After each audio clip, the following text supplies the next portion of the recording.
Thank you, Elmer, again for that introduction. And what I'm going to do today is going to pick up where the previous two speakers left off and even where Elmer just left off and go through an overview, but also a little more detail in the ballot process. So one of the things that, before I get started, one of the things that we are trying to do is we recognize that things are getting more complicated. You need a lot of qualified people to help do this work. And the TRB process alone is not good enough. We think there's a lot of talent in ACI that could participate here. And we're looking at ways to collaborate. I mean, certainly you can join. Elmer made a great pitch for joining TRB, but we're also looking for ways to collaborate, such as the ACI ASCE collaboration of committees. Maybe we could have ACI and TRB collaboration to bring more talent to bear. So with that, let's see. So since we're at ACI and ACI has a large building focus, I thought the first thing I do was kind of go through processes. So this slide shows the International Building Code process, the parallel universe to the bridge world. The next slide will show you the bridge world. So in designing a structure, you're working to whatever the authority having jurisdiction has adopted. That would be the International Building Code, and then these other documents would feed that. So for example, because we're kind of a seismic focus here in this group, I started with that as an example, and I think it's illustrative here. So for example, in seismic provisions for buildings, through the National Earthquake Hazard Reduction Program, which is a buildings-focused effort. There's not a parallel to that in the bridge side. That's another story. But the Building Seismic Safety Council is hired to develop recommended provisions that are known as the NEHRP seismic provisions. Those then advance up to inform the ASCE 7 loads for buildings and other structures document. ACI 318 committee produces its code, 350, there are others, and the non-seismic parts of those documents go straight to the IBC. The seismic and some others, but the seismic pieces go into ASCE 7, where detailing requirements based on loading are addressed, and then that comes back into IBC and onto the states and local agencies, authorities with jurisdiction that may adopt the model code with specific changes for their local region. So this is just a simplified view of that process.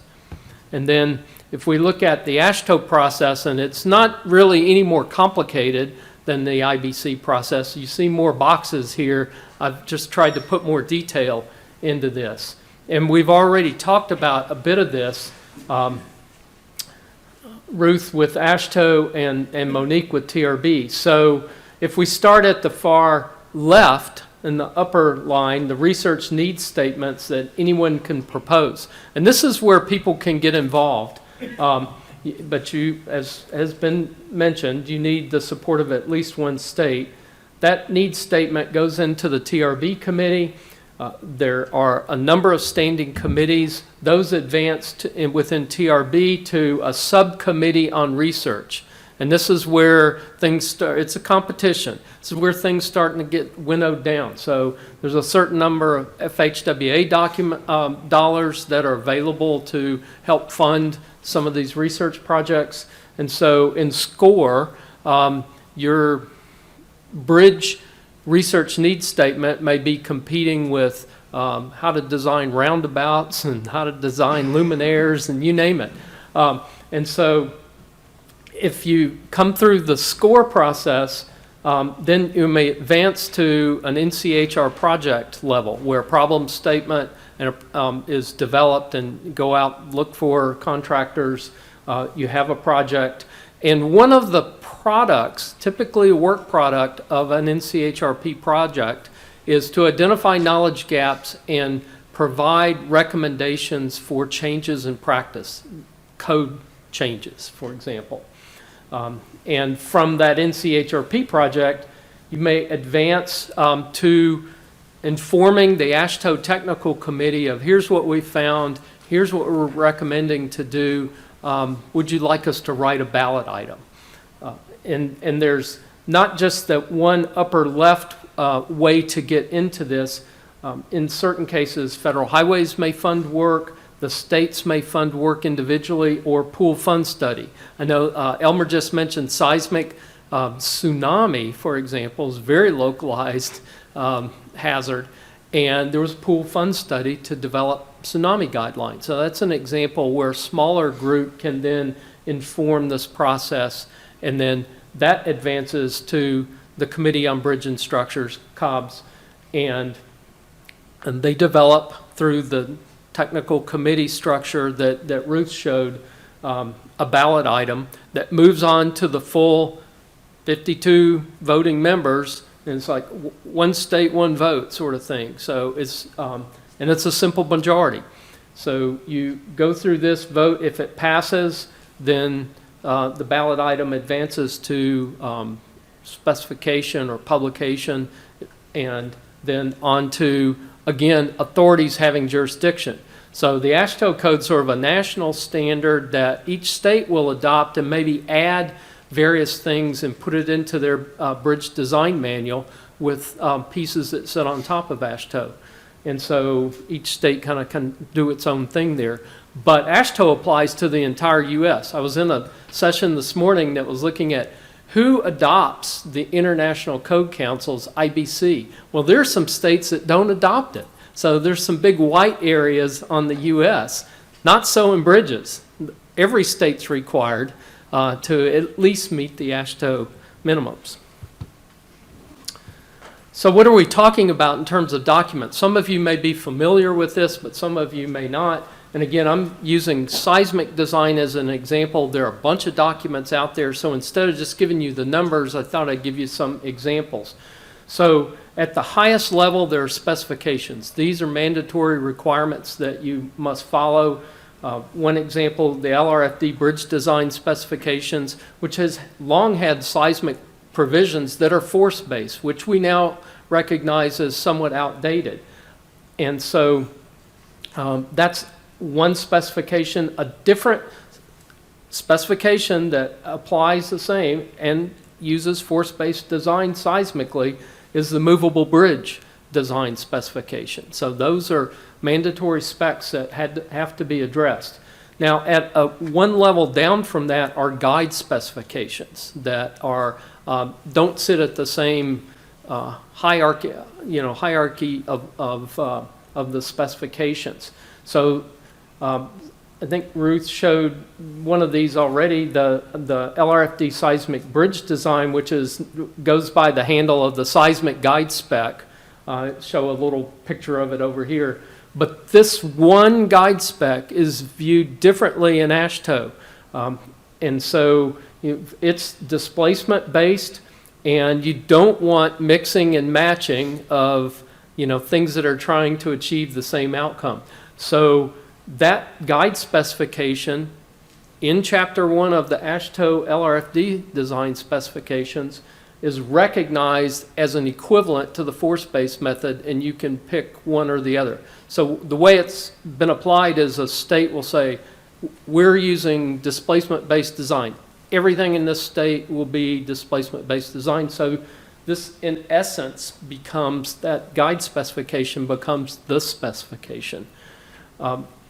Other guide specifications that don't enjoy quite that same level, seismic isolation design. So design of isolated bridges, bridges subjected to tsunami effects, so local agencies, states are free to adopt that, and a guide specification on accelerated bridge construction techniques. And each of those have things that are best practices, but they don't sit at the same level as the specs. And then further down are examples are guidelines. And there's a number of guideline documents, but I just showed the one here, which was already mentioned, performance-based seismic design, which leans heavily on the displacement-based seismic guide specs. It's a package deal. So this kind of gives you guidelines above and beyond that document. It's in press, so I don't have a picture here, but it's coming. So those are examples of some of the documents that we work with. Now, Ruth showed the technical committees. I showed just a partial list here. Most of everything that I showed on that previous slide is going through the T3 Seismic Design Committee. The accelerated bridge construction went through T4, and Ruth showed the full kind of breadth of the committees. I just show some examples here, and you can of course go to the AASHTO website and find more information on this. I've mentioned, and Monique mentioned, NCHRP projects as source documents, and what do those look like, and what are their purpose? At one level, their purpose is to address a need and propose changes to the specification if warranted. And typically, in the recent years, the recommendations for code changes have been a work product for that process and are published in the report. So over to the right here in green is the report that came out for the guidelines. This, by the way, is available free. It's NCHRP 949. You can download that from the NCHRP website, TRB website, but the guidelines are not in there. They haven't been published yet. And AASHTO's kind of funny about having bootleg copies of things out there because they want to sell them, right? So we were not permitted to publish the guidelines in the document, so just to forewarn you. And then these two red documents are other interesting documents that I would say they kind of sit on almost an equal level with guidelines, but they're more summaries of practice. So these are synthesis statements. They're often the outcome of, we might say, well, we want to know about, we want to do an NCHRP project on performance-based seismic design. But then, okay, that's going to cost a lot of money. And then the first question would be, well, should we develop a synthesis document that's kind of like a literature review that rolls up what we know about this now and try to spend a little money there first and focus our effort more sharply? And so there was a synthesis, it's 440, that preceded this guidelines document that I show here, the performance-based guidelines document. Another document was non-conventional bridges. So there are many bridges that when you get to the seismic provisions and you look at the scope in the very first chapter of the book, says, well, this doesn't apply to cable stay bridges. So what do? Well, this non-conventional bridge synthesis is addressed to make public some of the project-specific criteria that have been used on well-known bridges and that have been done here in the U.S.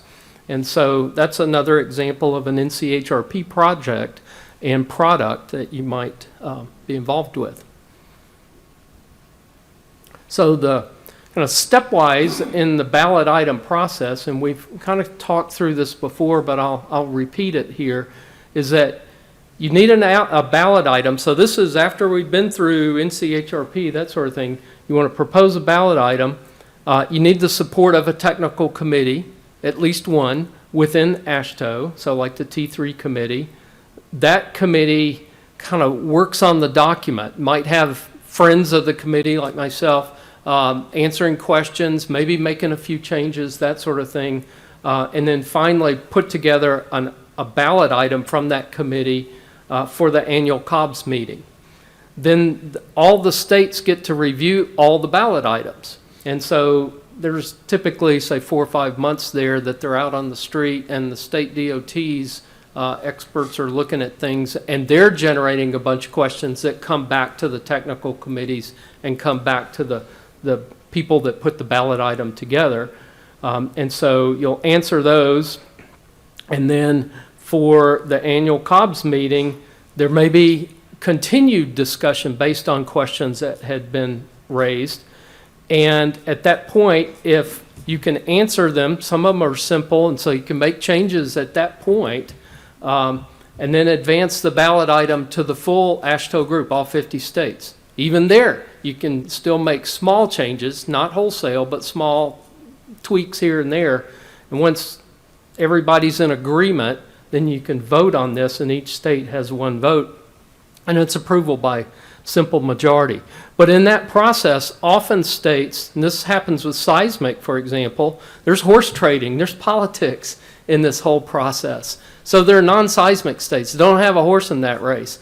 You might say, well, I'll vote for your ballot item if you vote for my ballot item on scour provisions, you know. So Georgia says, I've lost more bridges to scour than I have to seismic, so as far as we're concerned, earthquakes stop at the Savannah River. You know, that sort of thing. But so it's technical, but it can get political.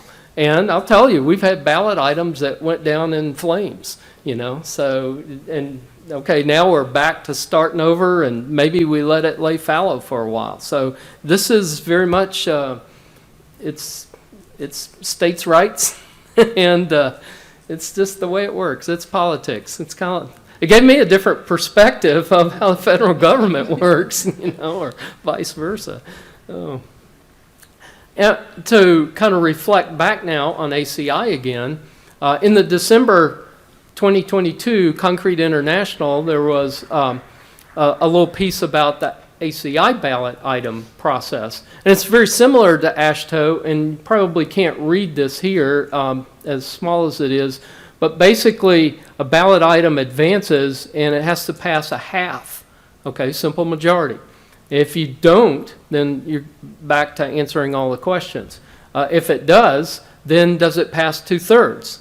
And if it doesn't, then you've got to go back and revise some things. If it does pass 2/3, are there any negative votes that, you know, there'll be 1/3 of them that need to be resolved? And if you can't resolve them, you got to rewrite. And if you can resolve them, then the ballot passes.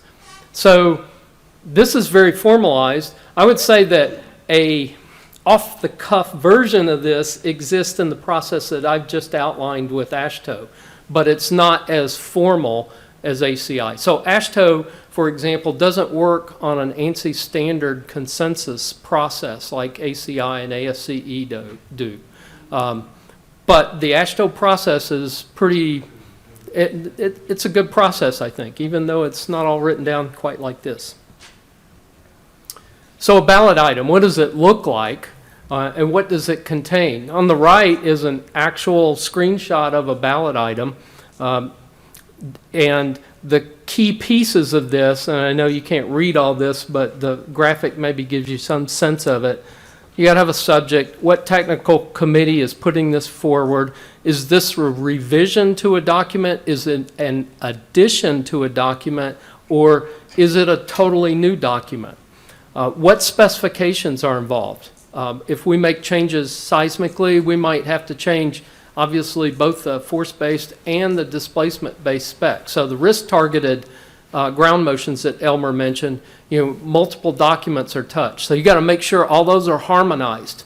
And this very pedantic process here gets you to that. You need a date. You need a what is the item? And then kind of background. What other affected articles in the code? And have you addressed all those? And so you may have one line, just delete this word out of this article, and somewhere else in the spec, delete this, add that. So all the affected articles have to be listed out. Why are we doing it? Background, that's added. Anticipated effect on bridges. And you know, often it's improved safety, but there are many things that can fall into that. And that's part of the sales pitch of, well, why are we considering this? And then references and anything else that needs to go with it. So here you see this particular one is a pretty simple change, actually. You see revision box checked. It's design specs, not construction or the movable spec in this case. And so That's the way they actually look, just to have a visual. And some examples of recent ballot items. The one I just showed you is this example, a 2014 minor revision where we modified some seismic zone 1, and that's for the force-based method, and design category A for the displacement-based method. Simply some language about connection force application. People were misusing it, and it got so that they're in the lowest seismic category, they're doing multimodal analysis to try to get forces down. It's like, no, that's not what we're trying to do here. So anyway, that was the 2014 sort of minor revision. 2022, most recently, major revision, which was the adoption of the risk-targeted ground motions. It involved both T3 seismic and T5 loads committee. It involved 3 documents. We claim this was the single biggest page reduction in spec that has happened to the AASHTO documents because we got rid of the maps and all this. Because nobody's using maps anymore. It's all by latitude, longitude. And then 2021 was an example of a new document, and that's the guidelines for performance-based seismic design of highway bridges. And those are, in a way, it's a new document, but they're simpler because they're self-contained. When you make major revisions across multiple documents, that gets pretty complicated. And I think this is similar to the way ACI operates through 318, 350, others. And then lastly, and you'll be able to download the presentation, I had kind of given an alphabet soup as I went through here. I may not have defined them all, but I think these are all the ones that I used here. So we don't need to write those down here, but they'll be available for download. So with that, thank you. That's a very quick flyby. Any questions for Lee in transition? So Monique had mentioned about the Friends of TRB. You mentioned a couple of times Friends of AASHTO, and you're not a DOT.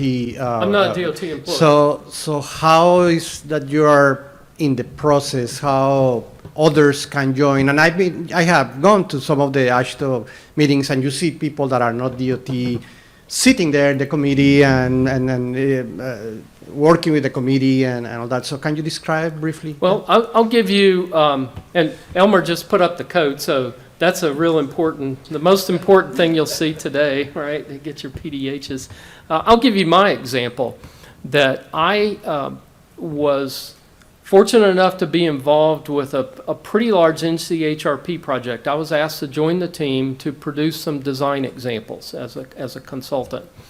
And it was a big project, went on for quite a while, and met a lot of people I wasn't involved in TRB at that time, wasn't involved in AASHTO at that time, but I met a lot of people that were, and as time went on, and we finished our report and we're advancing things to a ballot item, I started getting involved with TRB and was going to the say T3 mid-year meetings, being asked to make presentations on what we were doing. So we're helping people understand. So started to develop relationships with the people on the T3 committee and on at that time, AFF 50. That's what TRB called their committee.